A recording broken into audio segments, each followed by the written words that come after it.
Oke guys, balik lagi sama gue si Krempeng di sini. Jadi di video kali ini gue mau kasih update seputar iOS lagi ya. Kali ini tuh datang dari beta version, yaitu iOS 18.4 developer beta yang pertama.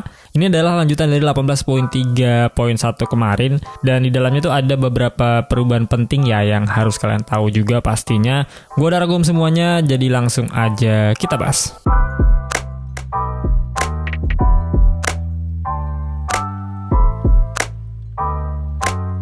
Ya, ini dia iOS 18.4 developer beta yang pertama. Jadi selain iOS itu, Apple juga kasih update software ya di device yang lainnya, yaitu ada iPadOS 18.4 beta 1, ada macOS 15.4 beta 1, tvOS 18.4 beta 1, visionOS 2.4 beta 1, dan yang terakhir ada watchOS 11.4 beta yang pertama. Di sini kita akan fokus untuk iOS-nya dulu. Jadi gue ini update pakai iPhone utama gue ya, iPhone 15 Pro Max. Jadi di sini gue dapetin size update-nya tuh sebesar 7,52 GB.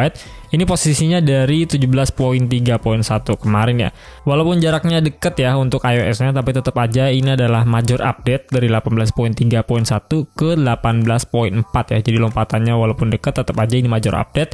Maka dari itu kita akan mendapatkan size update yang besar juga ya, 7,52 GB. Jadi buat kalian yang posisi iOS-nya lebih lawas dari gue, ya kemungkinan akan ada di 7-8 GB ya untuk size update-nya. Sekarang kita akan cek untuk build number aja dulu. Kita pergi ke bagian setting, pilih yang general, about. Di sini ada iOS version 18.422E5200S. Jadi buat kalian yang mau update ke 18.4 beta pertama ini, pastikan untuk build numbernya sama seperti yang ada di iPhone gua.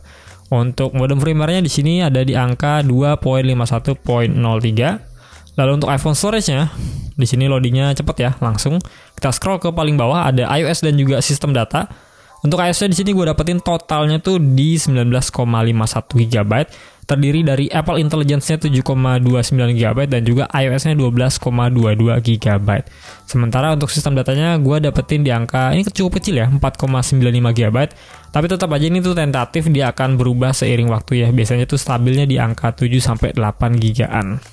Sekarang kita akan cek mengenai apa aja sih yang baru dari 18.4 beta pertama ini. Kita mulai dari yang simple dulu, yaitu di bagian control center. Jadi nggak cuma HP atau iPhone yang support Apple Intelligence aja yang bisa. Untuk iPhone yang nggak support pun dia masih bisa dapetin fitur dari control center ini.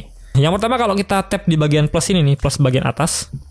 Nah, terus kita pencet yang add control, jadi kita mau nambahin control ya. Kita scroll ke bawah. Nah, di sini dikasih tambahan section yaitu ambient music, ada sleep, ada chill, ada productivity, dan juga ada well-being. Fungsinya tuh apa? Jadi tuh di sini kalian akan dikasih semacam musik gitu ya, sesuai dengan suasana kalian atau kegiatan kalian yang sedang dilakukan.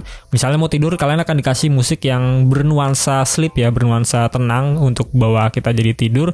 Ada chill untuk santai, terus ada productivity pada saat kita kerja gitu ya. Itu semuanya ada di sini, ada 4. Itu bisa kita pilih ya salah satu. Misalnya gue mau tambahin yang sleep di sini. Gue tap, dia akan masuk di sini ya. Jadi ada toggle baru untuk ambience music ini di bagian control centernya. Terus kalau gue coba tekan di sini ya, harus ditekan, nggak cuma di tap doang. Di loading, nah dia langsung kasih musik tuh di bagian dynamic island-nya. Tuh, dia kasih musik itu. Musik yang berkaitan dengan sleep ya, atau tidur. Jadi dia kasih semacam ambient music itu untuk pengantar kita tidur. Gue mau tambahin lagi, misalnya di sini kita pilih yang productivity. Kayak gini. Terus kita tap tekan ya. Ditahan. Nah, dia langsung muncul musik ya di bagian sini. Nah, inilah musik yang berkaitan dengan productivity yang bisa dikasih sama si Apple-nya. Dan kabar baiknya untuk toggle dari ambience music ini tuh nggak berkaitan dengan Apple Music ya. Jadi buat kalian yang nggak langganan Apple Music ataupun Apple One, nggak perlu khawatir karena memang untuk musik-musiknya tuh disediakan sama Apple secara gratis. Jadi kalian bisa dapetin musik-musik yang berkaitan dengan kegiatan tidur, chill, productivity, dan juga well-being. Masih di bagian control center, jadi ada perubahan sedikit ya di bagian pencerahan di sini, kecerahan sama di bagian soundnya. Ini kalau misalnya gue redupin sampai ini, kalau ke atas kan dia biru ya, kalau ke bawah dia putih.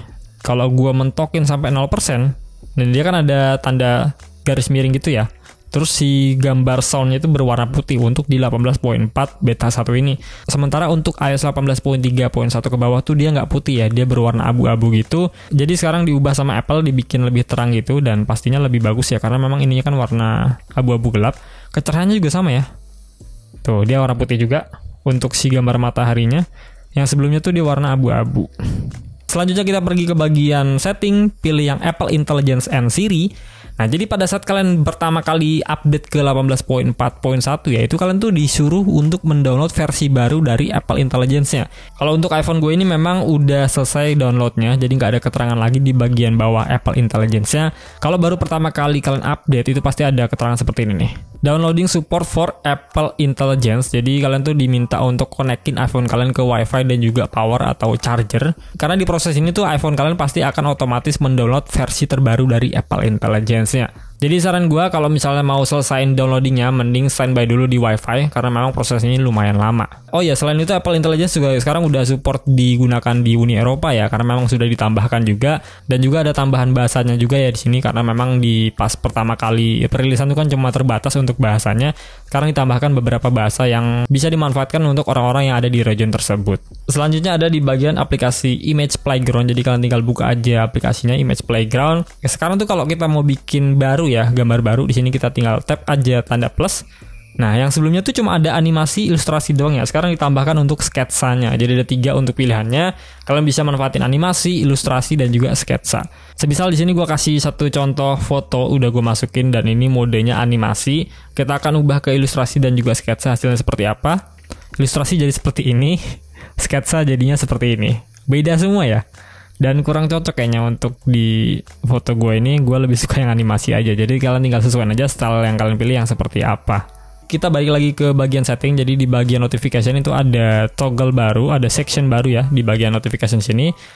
Yang sebelumnya kan kita punya sunrise notification di sini, udah enable juga untuk sunrise-nya. Sekarang di bagian atasnya tuh ada prioritize notification. Jadi ini kondisinya off. Kalau gue on kan, jadinya seperti ini. Nah, ini kan baru gue enable, baru aja update dan juga gue enable. Fungsinya tuh nanti Apple bakalan kasih notifikasi ya, yang sekiranya tuh kalian prioritaskan untuk muncul di bagian atas secara terpisah. Jadi ada notifikasi yang benar-benar penting dan benar-benar prioritas. Kalian mau dari mana aja, nantinya tuh Apple bakalan pilih secara intelligence si Apple, dan nantinya tuh dibikin priority notification ya. Kalau misal kita cek di sini tuh dia belum ada.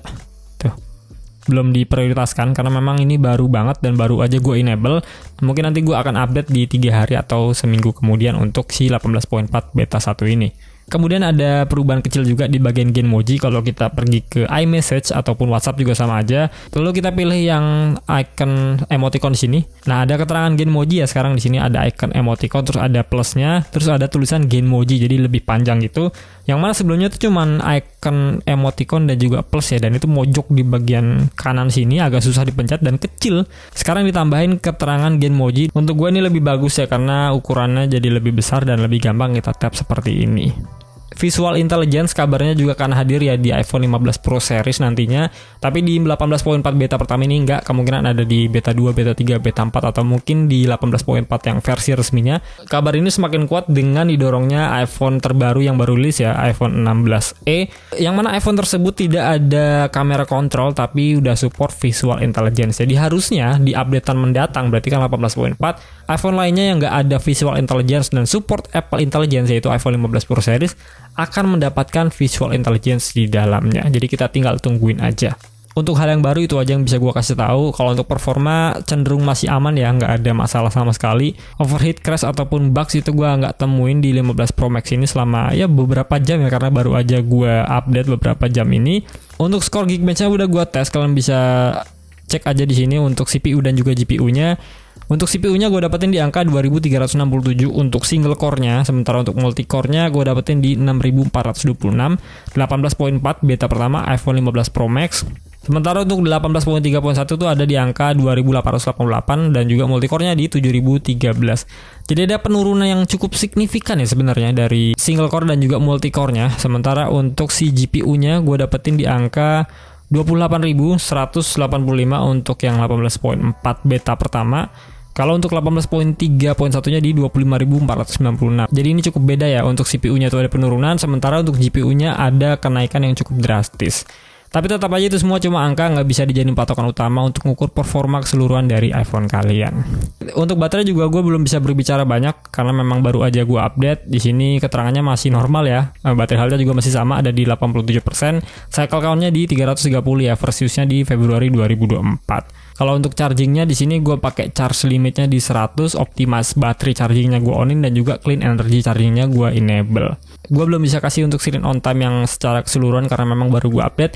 Nantinya akan gue kasih informasi terbaru di 3 hari atau seminggu depan mengenai 18.4 beta pertama ini. So, gue rasa gitu dulu aja video dari gue. Semoga video ini bisa bermanfaat buat kalian. Gue cuma minta like dari kalian buat video ini.